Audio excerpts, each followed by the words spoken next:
Good morning. I'm Tom Gamble, District President of Brevard Community College, and it's my pleasure to welcome you to the fourth B.W. Simpkins Seminar for Entrepreneurial Development.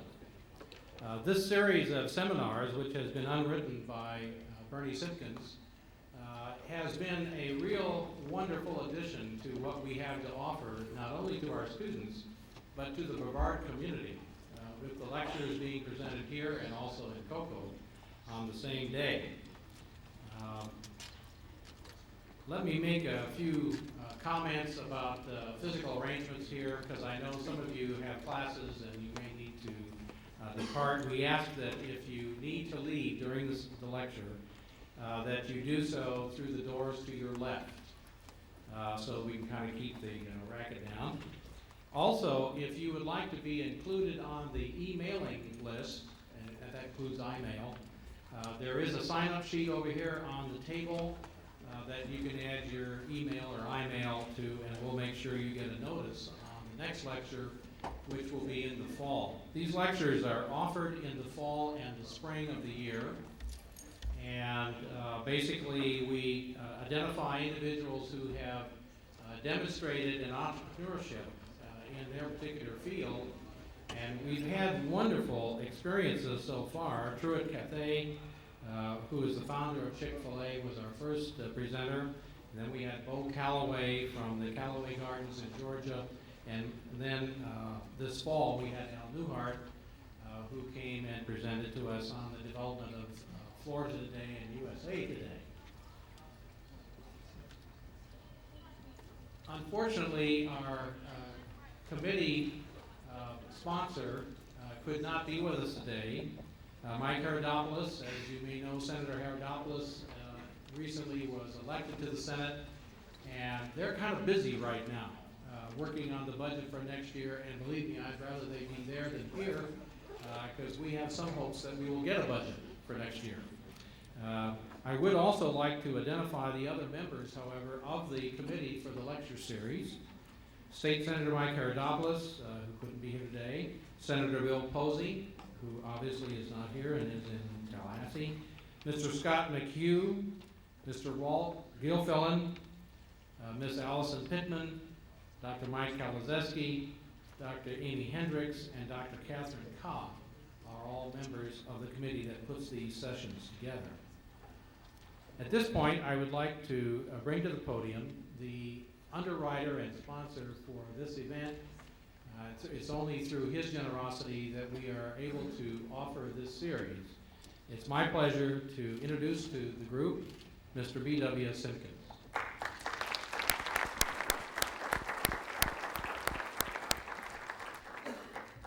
I know why you're clapping. I got you out of class. And for your instructors, you didn't have to prepare for this hour.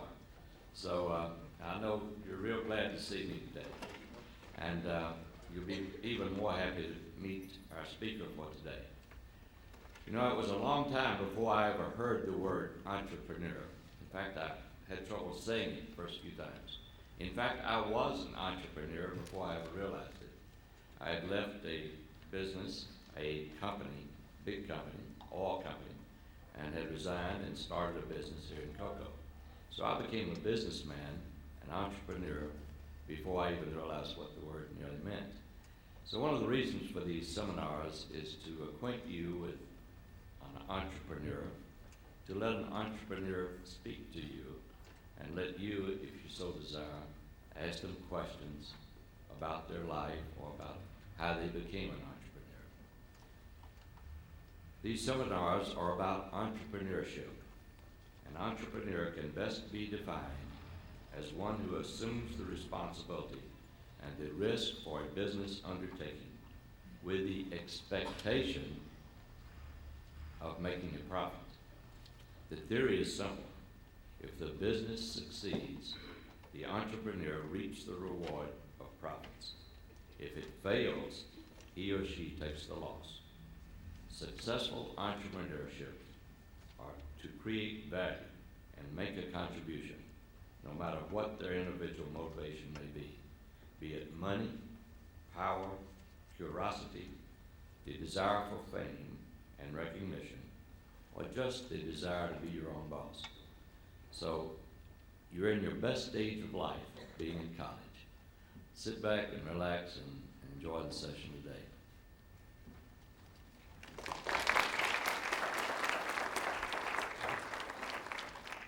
It's hard to adequately introduce somebody that has been involved in an industry that has impacted so significantly on all our lives over the recent past.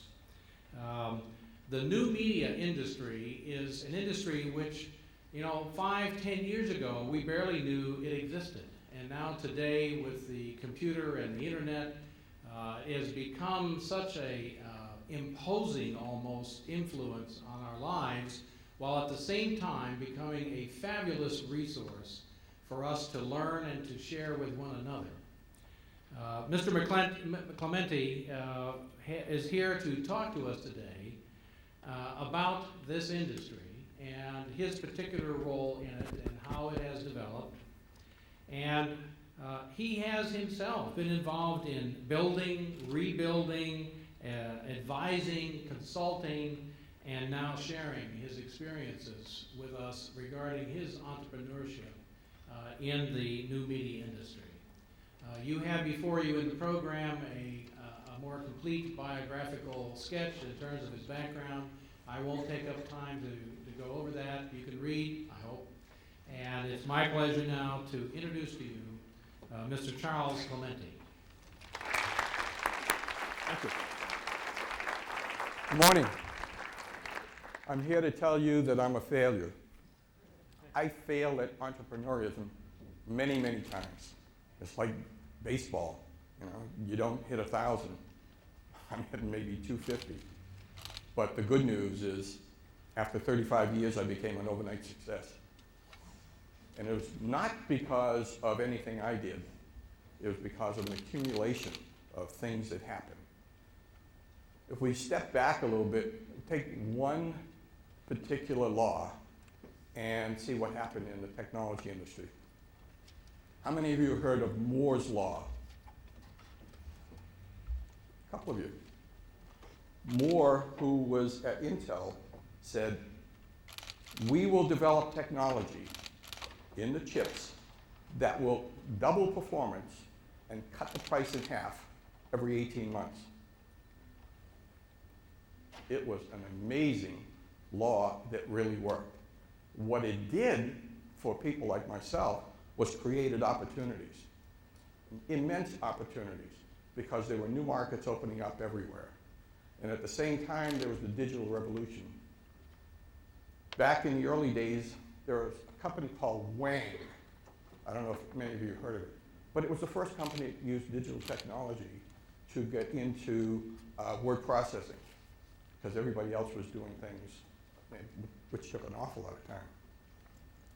So I, at that time, was working for a consulting company, running a consulting company, and I had a client by the name of Ted Leonsis, who was the head of PR at Wang. He was in his early 20s, but a superstar even at that time. And Wang went on for 23 quarters to double their profits and their revenues. Great story. But Ted and I at that time got to know one another and understood what was happening in the digital revolution. Cut through all that and come to today, we took advantage of what we saw in the digital world and took it into new media. I was working in New York for a major company, and Ted had a small company in Vero Beach. And he called me one day and he said, I understand you're living in Florida.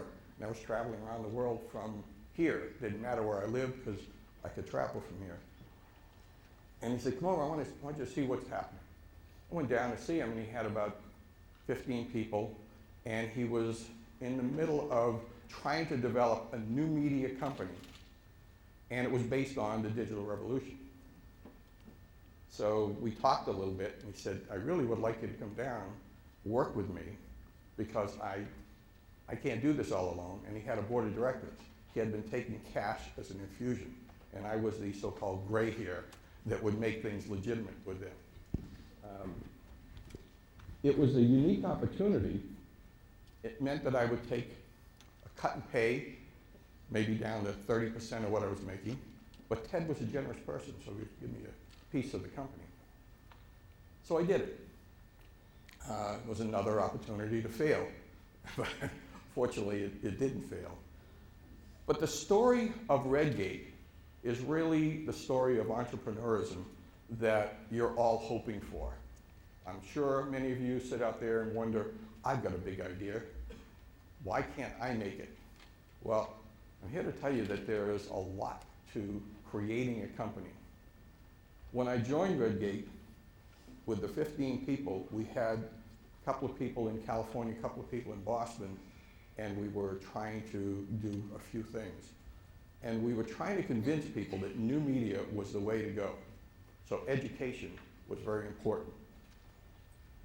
Money was also very important.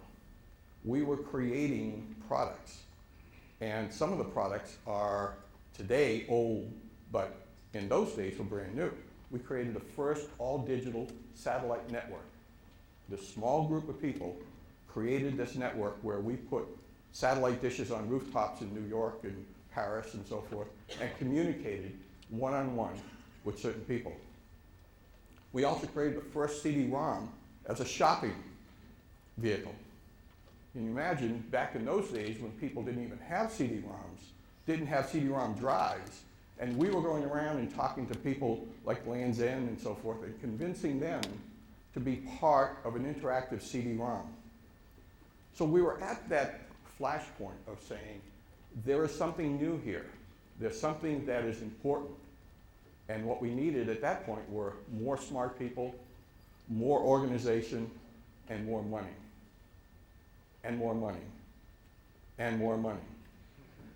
If you ever think that you're going to start a business and you know what your cash flow is going to be and how much money you need, you think, well, I'll double it and be safe, quadruple it and be safe. Cash is king. It is the thing that makes you keep running. We had lots of infusion. We got $8 million in cash for a small company, and still we're running out of money. So we had to run multiple businesses. We ran a communications business. At the same time, we were running new media. We tried to take money on one hand, pay the bills on the other, and then take money in from venture capitalists and pay other bills. So the money was really critical to our success. We needed to keep infusing the growth. Every time you think about growth, think about a corporation, you're ahead of the curve in doing things. The client is behind the curve in paying you. So if you grow 3 times in a quarter, that means that you've put out 3 times of your effort and money, and they haven't paid you yet. So you continually build up this frontage of need for cash in order to fuel growth. What we did for the education is we said, what can we do to convince people that this new media is important to the future? And it's most important for you to understand that we were talking to the wall. There wasn't anybody out there listening to us. So we had to find ways to get them to understand that something new was happening. So we created new rules, new media, and we came up with 10 rules. And then I went out on the road, Ted went out on the road. We just kept talking to people and giving speeches and trying to convince them. Talk to the press, talk to radio, television, and just continually seeding the marketplace. We ended up with some pretty good clients, one of which was Bell South. And we were fortunate that we found the new business development people really in tune to what we were saying. So we worked with them, and in those days, this was totally new. We told them that they could communicate with their clients one-on-one with this digital capability, that they could create a front end that went on this so-called internet that was out there. It wasn't the World Wide Web at that point. And so we created a front end. If you click into an AOL today, you see the client come up and allows you to penetrate through the different windows and talk to different people. We created that for Bell South.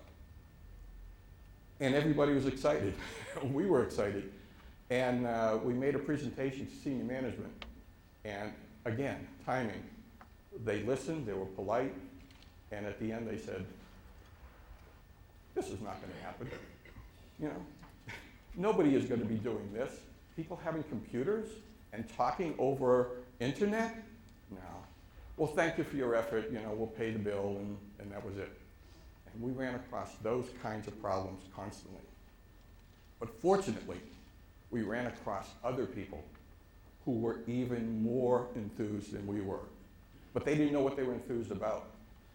We went to Memphis, Tennessee, Ted, myself, and Ray Oglethorpe, who was a senior person at Harris and joined us as a new partner. And we were making a presentation to a venture capital firm for the next round of financing. And when we got there, they had their room filled with their senior people. They heard that something new was coming, they wanted to listen to it. And the president was there, and we gave our presentation. And we were razzle-dazzle, new media, this, that, and the other thing. And after about an hour, the president stood up. He says, I'm sorry, I've got a meeting to go to. Thank you for your effort. And we thought, oh boy, we bored him to tears, it's all over. And he walked out to the doorway. He turned around and he looked at his people and said, you know what, I have no idea what they're talking about, but we need to be in this business, so do a deal with them. And we did. And we got $4 million out of that. So there is a way of creating excitement and being involved in new media activity. Things move fast when you're in that area. There is constant change, and people are changing. We had some people we hired who just didn't get new media, and we have to move it out. We could only afford to have people who were evangelists, understood it, became part of it, and then dealt with it the way we did. We worked hard. We worked 16, 18 hours a day. We had people who were software developers, engineers, as well as communications people, and they all worked together to make this thing happen. We had so many individual things that happened that I'll leave those to any question and answer session and so forth. But to keep moving on the story, we were looking to go public, going to an investment banker and say, okay, we need cash to take the next step. And we went to a person by the name of Tom Volpe, who was an investment banker out in California in Silicon Valley. And he knew and understood what we were doing. And the first thing he said was, my friend Dan Case at Hamrick and Quist is somebody you should talk to. And he was another underwriter. So we went there and we talked to them. And Dan Case happens to be, or was, he just passed away, the brother of Steve Case. And he said, whoa, I know exactly what I want to do here. I want you to meet my brother. Steve Case came to Florida, had breakfast, and after about 15 to 20 minutes, Steve said, I think we should merge. AOL at that point had 1 million clients and had 250 people. Redgate had about 150 people. So we were pretty close to them. And they had just gone public. They had not had any mergers or acquisitions at that point. And Ted Leonsis, the founder, looked over at Steve and said, we haven't even dated yet, and you want to take me to bed? It turned out that it was really a synergistic marriage. We had what they needed most. They had a lot of young people, had grown very fast, 250 people. They had a plan to really grow very fast and didn't have the manpower. And what we had, 150 people who knew and understood new media. That made everything so much easier for them. We actually went in and became most of the senior management of AOL in those days. Ted Leonsis became president. Ray Oglethorpe became the president of AOL Technologies, and I became the person that made all of the advertising kind of come to life. Most of the people we had offices at that point in Washington, in Paris, a larger office, 2 offices in California and Boston. What we're able to do was to help AOL to understand that they weren't just in the business of reoccurring revenue streams of people paying $20 a month. What they needed were relationships with people out there, people like Land's End that we had been working with, who wanted to be part of the network, but there was no way for them to get to be part of the network. So as AOL started to grow, we and our people started to work on gateways, managing the third-party development, working with advertising agencies and helping them to understand, which fails miserably. We'd go into an advertising office and we'd have a new media presentation and be able to go in there. We wanted to click into the internet. They have a major conference room with no means of a telephone line to get into the internet. So it was, in the first few years, it was very, very difficult to convince them that there was something new happening when they themselves wouldn't deal with the new wave that was happening. But we did eventually come up with a way of partnering, and it's not the partnering that they're doing today, but we partnered significantly with a lot of new companies and brought them into the fold and had them understand what it is that was going to win for them as well as win for AOL. Not everybody believes. We had a board of directors, and they were investing and thought that new media was going to be very good. And when we told them about the merger possibility with AOL, they were taken aback. And they said, AOL? Who's that?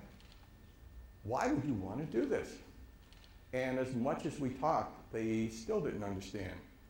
And after the presentation, I remember a couple of them came to me afterwards in my gray hair role and said, tell me, what is so important here that you think we should sell the company? And I said, well, we're a new media company. We're consulting. We make our money by hour, and we have to keep reselling everything. Think about a business where you get paid every month, and they pay you without any worries and any receivable, and you can continue to grow that. Think about that. Suddenly said, oh, reoccurring revenue streams means every month money's coming in, positive cash flow. Okay, a couple of them did get it. Unfortunately, some didn't. And when we did the merger, after 6 months, investment bankers can sell their stock, and they did. We sold or merged for $35 million. 7 splits later, that $35 million, if we had not sold any shares, would be worth more than $5 billion. So this little company in Vero Beach with a few of us who worked night and day turned a company into, from a startup to a worldwide organization. And it was pretty exciting for all of us. I'm saying a lot, and I don't want you to go to sleep, so why don't we open up the questions? I could probably keep going on, but let me find out what you're interested in and what avenue we could take. Anybody? You mentioned earlier that one of the first people that you approached were Bell South, and I was just curious, some of the discouragement that you felt that you received from them, do you think that was largely due to the part that they rely on FCC regulations to decision-making? No, they just weren't ready to change. They were not ready to change, and we ran across that constantly. They were smart, they knew their business, but it's like early days of the technology companies. You continually see companies change. One of my early whirls was being a consultant to heads of corporations. Xerox was one of them. And my being in the computer industry, one of the things we were trying to convince them of was how to get into the computer industry and how to be successful there. And they had the opportunity. They had Research Park out in California that developed the software that Apple uses today.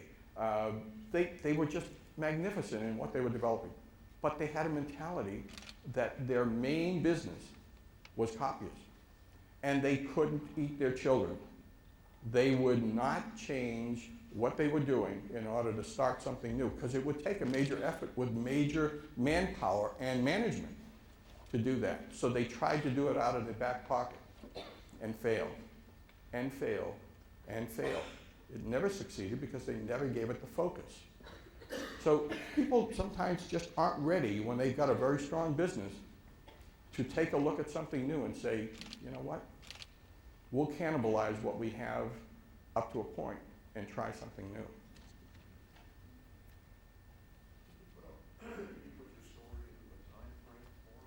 Sure. Redgate started in 1985. Ted Leonsis, who I told you was at Wang and one of my clients, I got a call from a headhunter who was looking for somebody to be director of corporate communications for Harris. And at that time I was running a company, so I said, well, that's not for me, but I know a very bright young man that you might be interested in. So I gave the person Ted's name. And Ted came down to Harris here, spent a couple of years as their head of communications. I then started talking to Ted about running my West Coast office in Silicon Valley, which was a major office with a lot of business going with Sun and Apple and so forth. And he was about to do it, and we had everything ready to be signed, and he called and he said, you know what, I have an idea. I'm going to give myself a little time to see if this idea works. The computer had just, the personal computer had just come out. And what he said was, I think that there's a need for a publication to help people find applications. Nobody knows where the applications are. So he created a magazine called List, in which he solicited all the companies who were creating software for the personal computer and did a catalog of it. He produced it, sold 72,000 copies the first issue, pretty successful, put out a second issue, and Thomson Publishing out of Europe called and said, you know what, we want to get into this market. This is a perfect way to do it. Ted had gotten $1 million to fund this. They said, here's $15 million. So within 1 year, this 29-year-old not only had a great idea, but made a ton of money. Thomson then, by 86 or so, realized that they didn't know anything about the computer industry and said, we can't do this. So Ted said, well, I'll tell you what, I'll give you $1 million to buy back my company. And he did. And it was the start of Redgate. So he started doing publications and media at the same time he was creating this new media buzz, because Ted's a very clear thinker. He's one of those people that sees the big picture and sees the road to get there. And so he started off doing that and did that. I joined him in about 89, somewhere in there. And at that point, we really started to grow. But up to that point, he was talking to everybody and trying to convince them that new media was there. The merger with AOL, I think, was in 95. I'm getting senile, so my dates aren't always great, and I never do research anymore. So we were rolling at that point. One thing about Ted that I think I should say is his clear thinking. When he went up there and became president, there were a lot of people who thought competition was CompuServe and Prodigy and so forth. And he brought everybody together and he said, they are not our competition. Jerry Seinfeld is our competition. Now just think of this back then when the techno nerds were on top of us for everything, saying you're not smart enough, you don't do this technology and that technology. The focus was the general public, everyday use, beating television to the punch versus CompuServe and the others. And it really worked. So, next.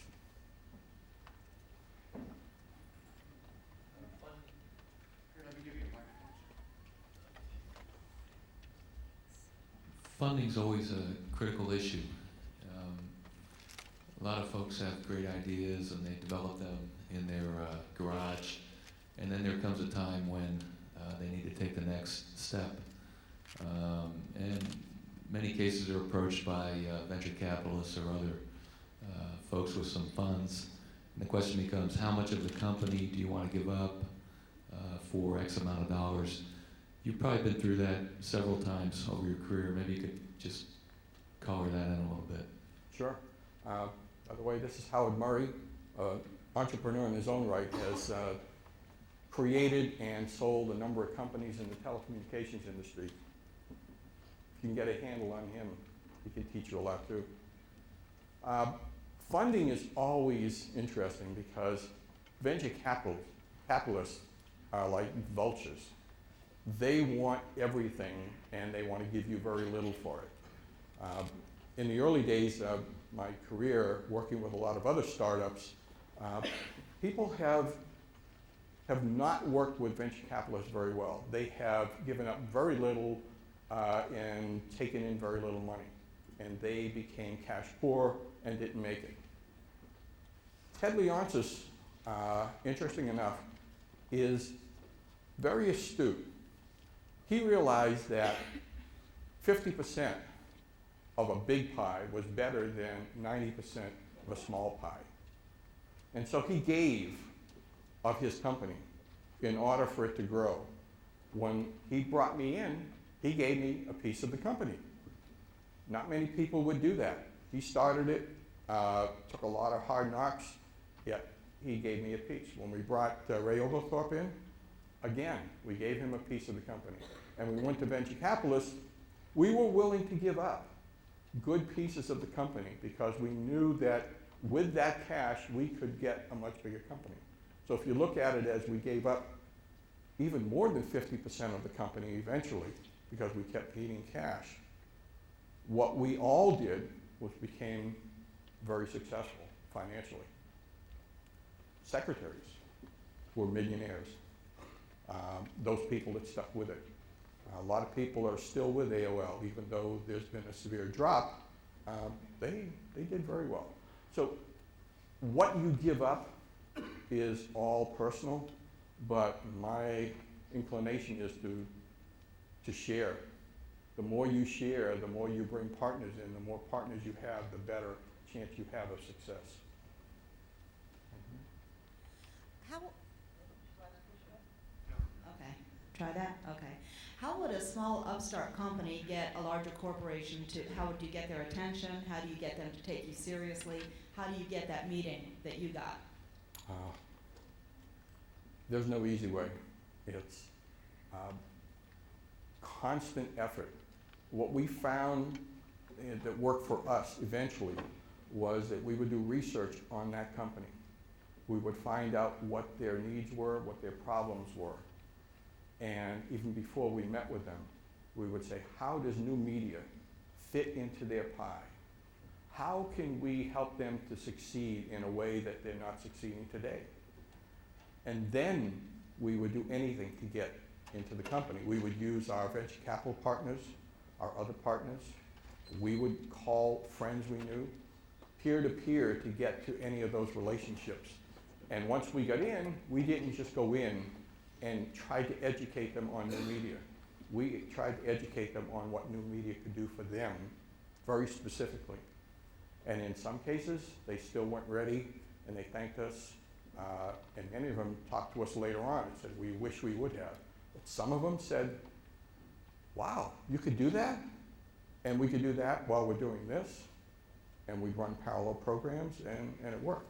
So a lot of times it's doing your own research work and focusing on one-to-one what their problems are, and they'll listen.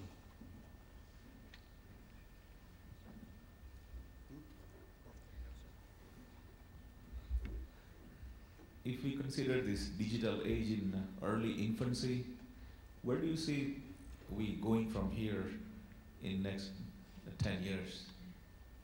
Boy, back at the turn of the century, which is a couple years ago, I gave a speech to the Board of Regents, Florida, and talked about the next 20, 25 years. There are technologies happening out there that will change everything. And you know, I'm sure you've heard of nanotechnology and how they use bots and all that kind of stuff. I don't think we really understand today, just like 10 years ago we didn't understand what the internet was going to do, but we don't understand today how all that technology is going to help us, other than to say that it's personal. It's again the digital revolution where they're zeroing in on each and every one of us and what we need and how to make us better and how to communicate better. And all those technologies are going to help do that. So I'd look to the future as more one-on-one to you two, and to anybody. One to many, many to one. Would you describe your thinking? You were in a very successful consulting role before you went to Reagan. What was your thinking as you considered making the shift? I mean, taking the pay cut, increasing the risk, and so forth. What was your thinking that convinced you to make this kind of jump? Well, my wife thinks I was insane. I had done this several times in the past. I was with a major company up in the north and a small company in Florida, Modular Computer Systems called, and they were not public, and they said, you know what, come down here and here's an opportunity. We'll give you shares in the company and you help us to succeed. And I got caught up with the entrepreneurism of that, the excitement, the opportunity to really go from where I was to a quantum leap. It did work out. Again, not a lot of things are in your control, and I went to a company that didn't understand cash. They thought they understood cash, but I learned from them, and one of my roles was dealing with Wall Street. I was, from my early stages, a spokesperson for the corporations that I worked for with the investment world. And so I knew and understood a lot of what they were looking for. And I learned quickly how cash was important. So I've had that in the back of my mind that I'm ready to take the next leap. And this was an opportunity that said, probably your last. At my age, how many more was I going to do or take? And at that point, I was the executive vice president of the largest company in my field. You know, I had done most everything that I wanted to. I think I had learned a lot. I was consulting with presidents and boards of directors and mergers and doing business plans and positioning. So I really had done most everything.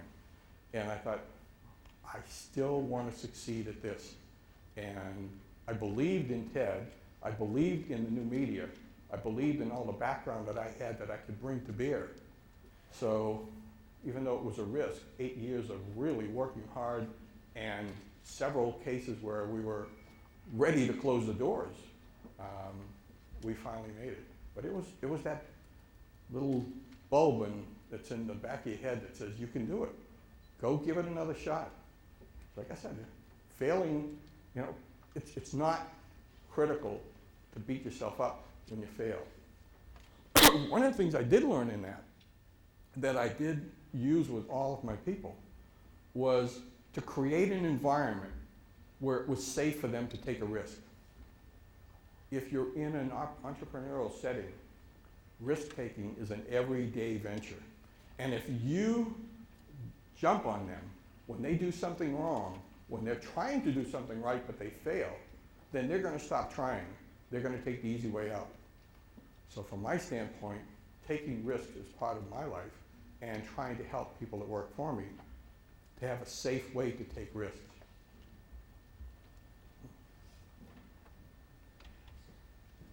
I'm Judy Spencer from Bell South.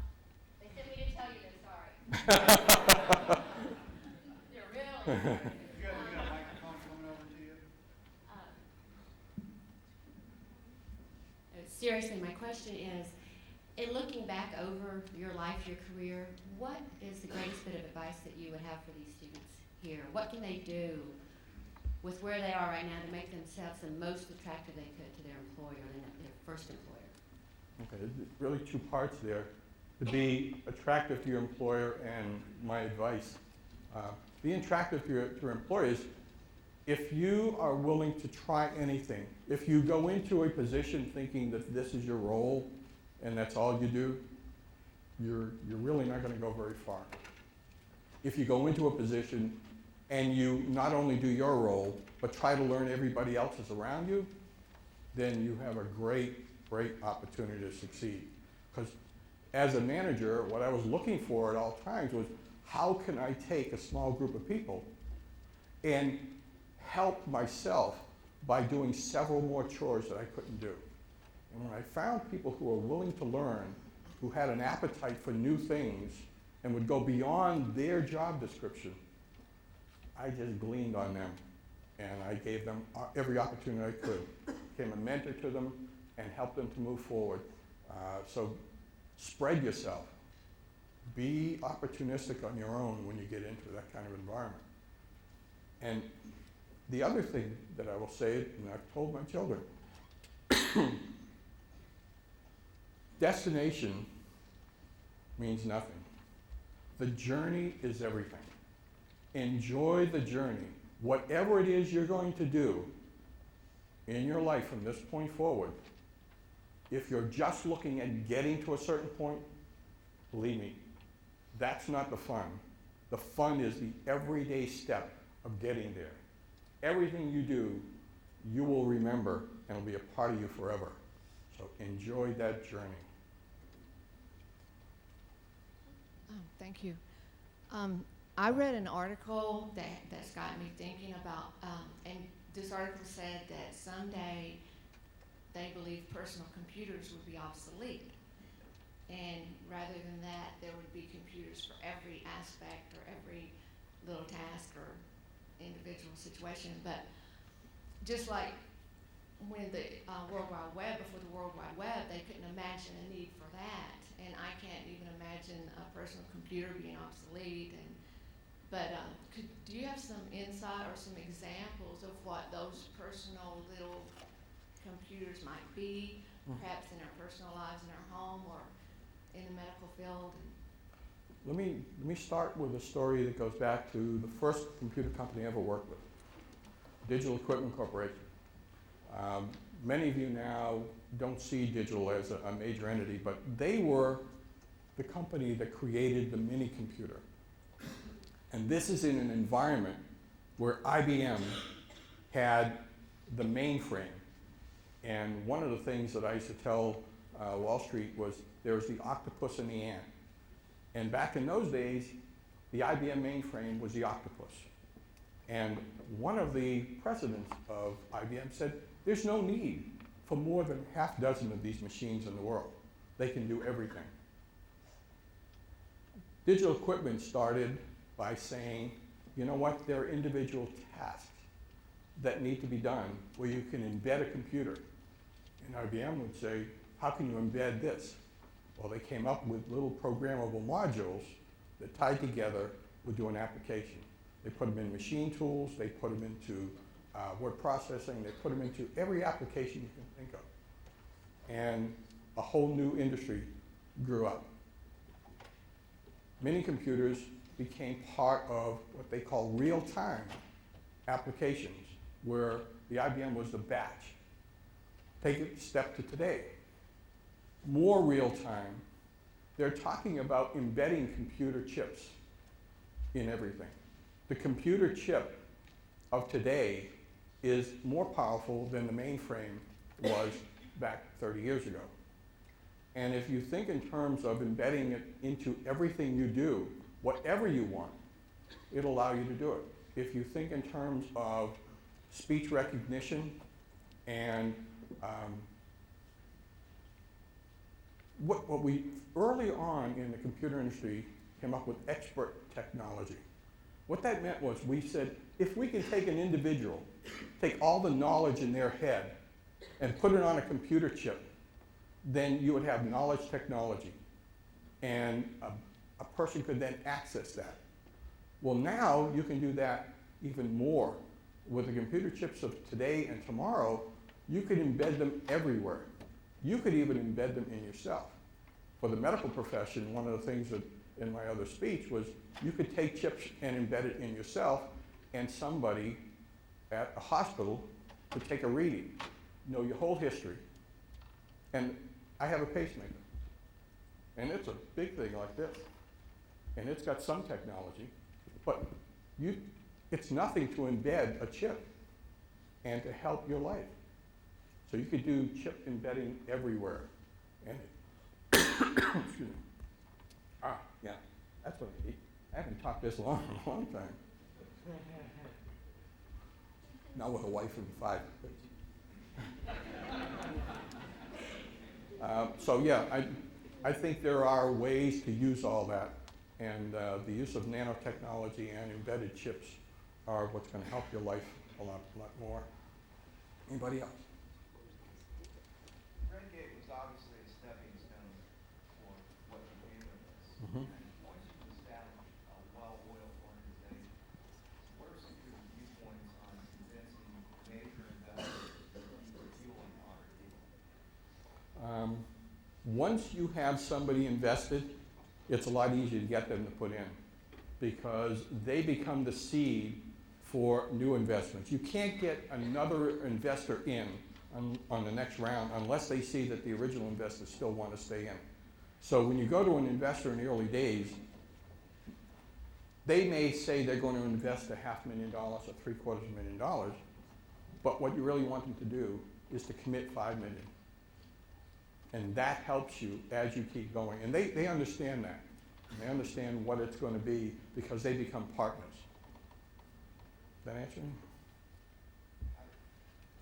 trying to get to the point where I think the investor today is more looking at a short-term return on investment. Unfortunately, that's the country. Our mentality is all short-term. And with this technology, we continually have to fuel it. Mm-hmm. Yeah. Well, you mentioned when you get the well-oiled machine. We never had a well-oiled machine. I thank God for AOL when it came. It was a monster. Trying to make payroll, trying to get receivables in, because you're constantly growing. I mean, if you stop, then everything goes backward. So it's never a well-oiled machine if you're an entrepreneur. Today, look at AOL. What happened to that well-oiled machine that was moving along on a fast track? It stumbles. It's just part of nature.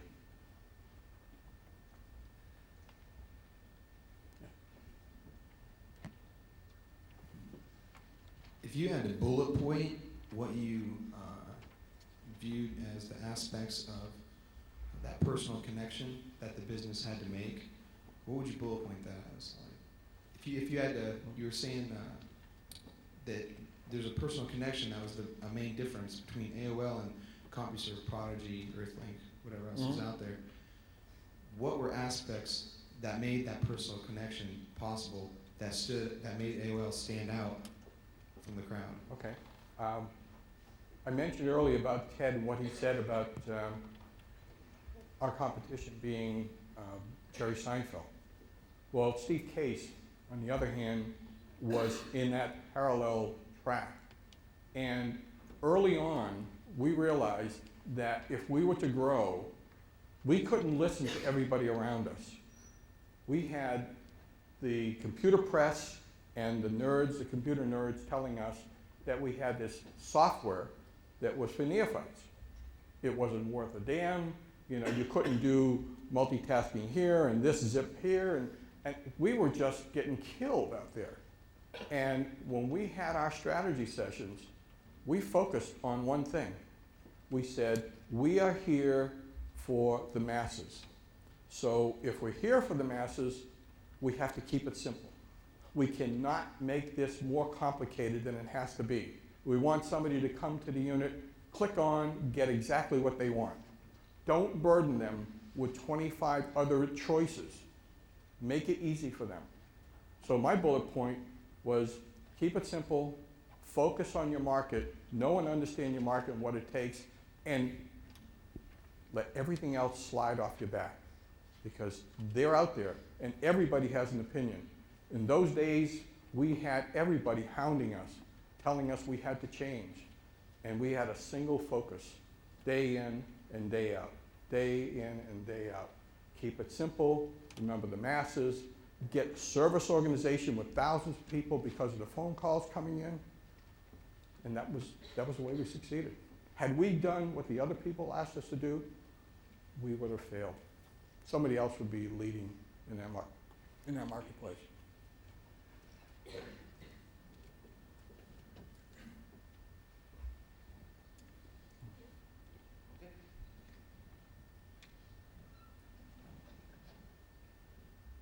Thank you.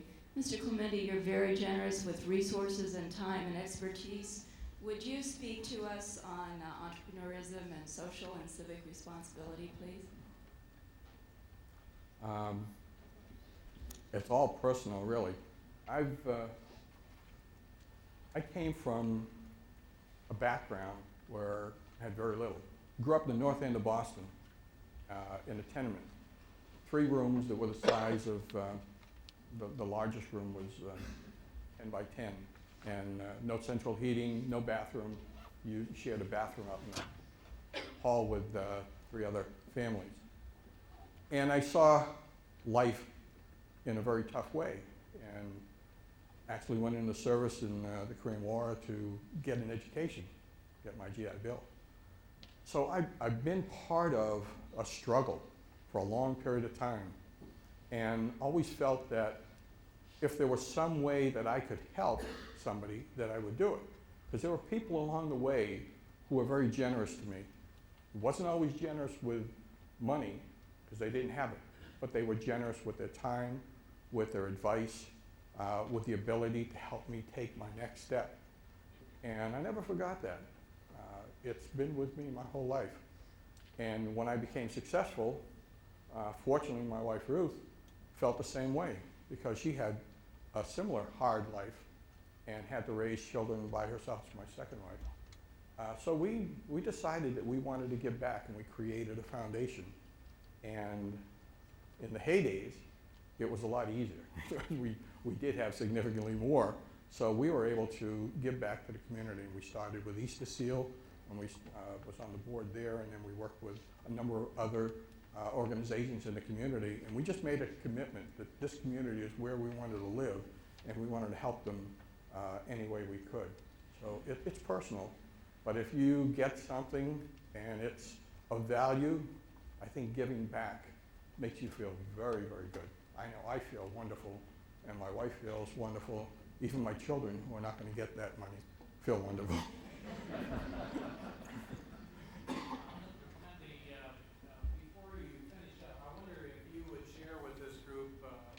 References that they might consult if they wanted to get more into the detail of the history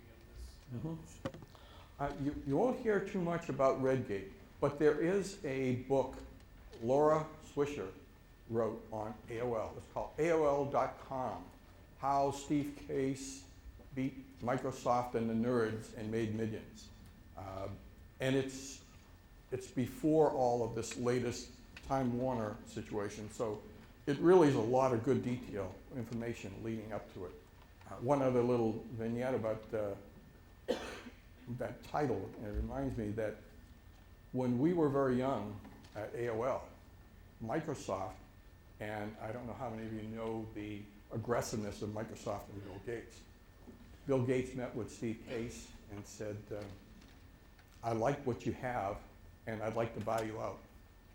And Steve said, I'm sorry, but we're not for sale. We have a growth strategy, and we have the people. And Bill said, no, you don't understand. I want to buy you out.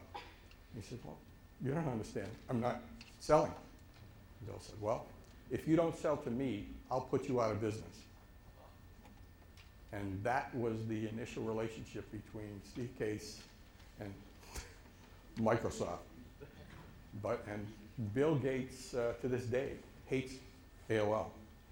He thought he should have this market like everything else. But it's a great book, and they'll give you more details on that. I want to thank you very much for sharing with us today, and it's been really interesting. Thank you very much for inviting me. Appreciate it. Thank you all.